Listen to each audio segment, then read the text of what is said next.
Well, it's time now for Media Watch here on France 24. Emma James joins me. Good evening to you, Emma. Hi there. You've been taking a look at how sexism is being fueled by what's being said and done on the US presidential campaign. Yes, absolutely. It does seem like it's been a really unprecedented week in US politics with the revelations, the remarks, and of course the accusations as well made in that second US presidential debate. But what is interesting is there is one Twitter trend that I don't think anyone really saw coming, and it all came about because of 538's maps showing how differently the election would play out if it were just women to be voting. This map shows almost all states in blue. Clinton would have beaten Trump with 458 electoral votes to just 80 if it were just women voting. This one shows what happens when the men vote, and it's a dramatically different picture. Trump would beat Clinton by 350 to 188. And what happened then was the response of some Trump supporters calling on people. The hashtag Repeal the 19th was born. Now, the 19th Amendment to the US Constitution was the one that gave white women the right to vote back in 1920. So Repeal the 19th became the Twitter trend, people saying things like, I would be willing to give up my right to vote to make this happen. Lilo313, another one, I would gladly waive my right to vote to solidify the win. And Haunted Holly says men should never have given women the right to vote. Now, all of these people purport to be women. Of course, when it's on Twitter, we never know who's actually behind that keyboard. But they all claim to be women, saying that they would give up their right to vote if it meant Trump could get into the White House.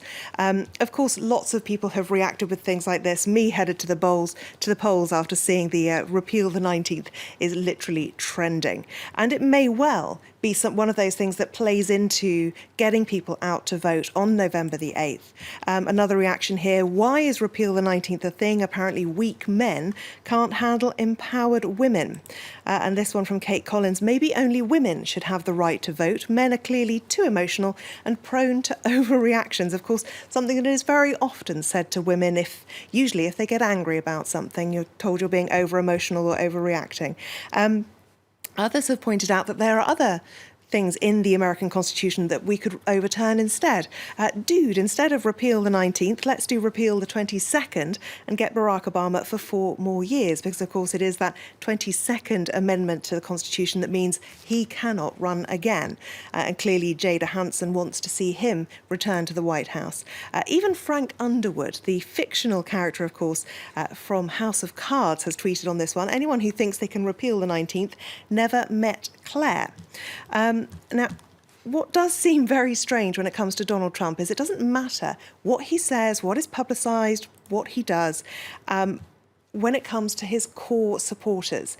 And of course, after those Trump tapes from 2005 were released, what we have seen is some women turning up to Republican rallies wearing T-shirts like this. This is a homemade one. Trump can grab my, and down below is an arrow pointing downwards. Interestingly, though, if you take a look at the reaction to it, if Trump met this woman, he would call her unattractive, fat and a liar. And I wonder if she'd still want to wear this T-shirt, says this Twitter user.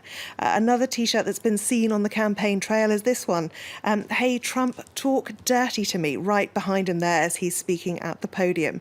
My personal favourite when it comes to political T-shirts this week is this one. Watch out, Donald. This one is armed.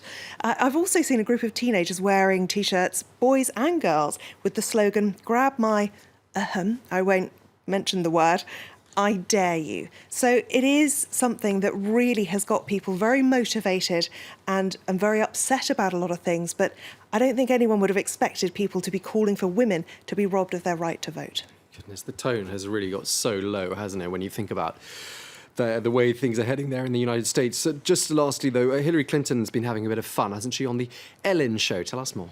Yes, absolutely. Everyone always seems to have a great deal of fun when they go on the Ellen Show. And it was a very relaxed-looking Hillary Clinton who seemed to be particularly amused when she was shown one video, digitally enhanced, of course. Let's take a look.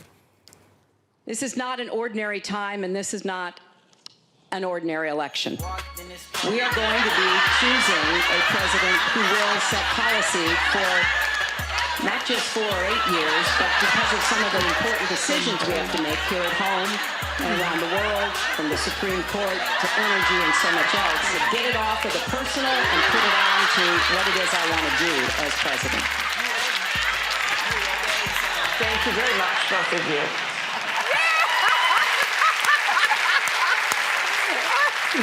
You can move. Oh, that was the best dancing I've ever done. Yeah. You can move. So the guy in the red sweater there was Ken Bone, the unassuming star, an unexpected star of that second presidential debate. He asked a really rather boring question, but everyone loved him because of what he was wearing.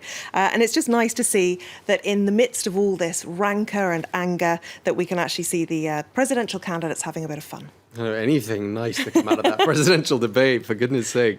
And indeed, there have been some great mimes, some great videos, haven't there? All right, we're going to leave it there. Thank you very much indeed, Emma James, with today's edition of Media Watch.